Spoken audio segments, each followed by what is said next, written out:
let's get your reaction to what we just saw there, the fact that it boiled over to the point it did, and what you think that was down to. Why was this such a passionate encounter?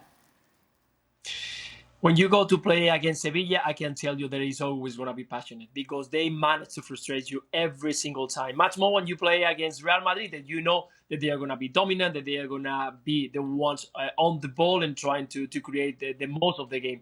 But I think Sevilla today, actually, I enjoy it. Even though that I'm with Ali, that they don't have enough at the front, that they were very cautious. They never put too many players going forward, but they never lost the composure. They know that against Real Madrid, in the moment you start open up, you're going to be in danger. And they wait until the last minute and with a chance with that we've seen with Sergio Ramos to even go ahead and get the 3 points. I think a very good game that Diego Alonso put today, performance against Real Madrid. And on Real Madrid side, frustration. We've seen so many times. But at the end, they managed to always get a result. Today, it wasn't enough. They needed to do a little bit more in the last step. We didn't see much about Vinicius, Rodrigo, even Bellingham, but we saw just a little bit of him arriving into the box. So, yeah, Real Madrid needs to continue working on it. It's a good result, going at Sevilla away and getting a point. But now you give the chance to Girona, to Atletico Madrid, that we are going to watch now, to get closer to you.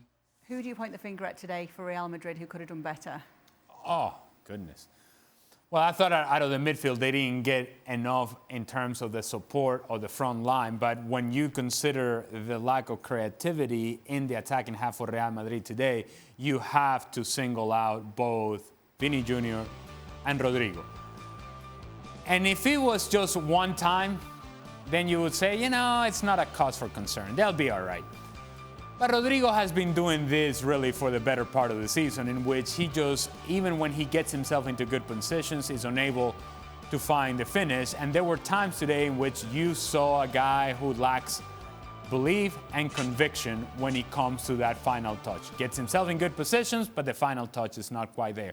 And Vini, who started the game in a more central position and was creating some issues and was getting on the outside shoulder of the center back, inside shoulder of the outside back, and was finding some success there, eventually he started drifting to where he feels most comfortable, and that is further and further and further left. And if he's not actually impacting the game from there in 1v1 situations, he's not giving you anything else. And that's why the frustration then happened for Vini Jr. He gets the ball, he gets double teamed, he's got the silent, that's a third defender there, end line, that's a fourth defender there. If he's not able to go at Jesus Navas right away in the 1v1 and exploit that, now he turns back and he's facing the other way and is pass back, pass back, pass back. Eventually, he simply was played out of the game. So both Rodrigo and Vini had a difficult time today impacting the game in a way that Real Madrid needed them to. And by the way, Carlo Ancelotti, I thought, was generous with the playing time for both Rodrigo and Vini Jr.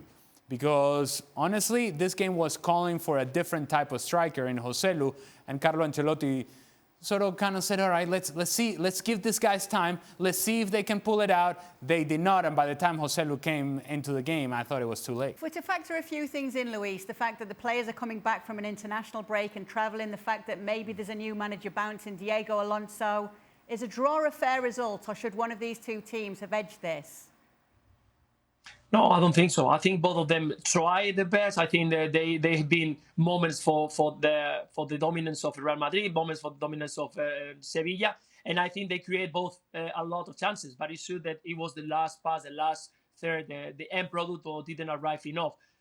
So I think that a draw was the right result. It's true that when you have a lot of players involved in international, because traveling, because playing minutes, that you can see that in the last 20 minutes, the game went down a little bit on intensity. But for the Sevilla's part, you can see that having a new man right there, the intensity of the players is still there because they want to show that they want to be involved. They want to show that they want to be part of the team for the next week. So, yeah, I think that Sevilla did a very good job today.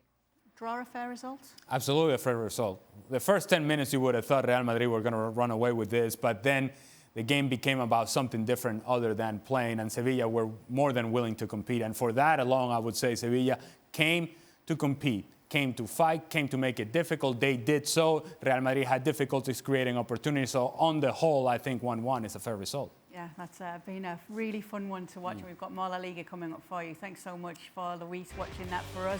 And make sure to join the whole team next week. It's the big one, El Clásico. Barcelona against Real Madrid. 10:15 Eastern, the game will kick off, but coverage will begin bright and early at 9 Eastern right here on ESPN+.